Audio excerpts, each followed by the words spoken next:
استاسو په ذهن کې به دا خبر راځي چې دا چې د ملا صاحب وظیفه ده څه چې موږ به 3 پیرې د شپې وایو 3 پیرې له بدروز وایو او د هغې اثر به وي.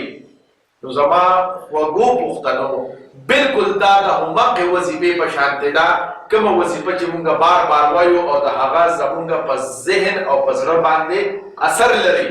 اوس هغه جملې څه دي؟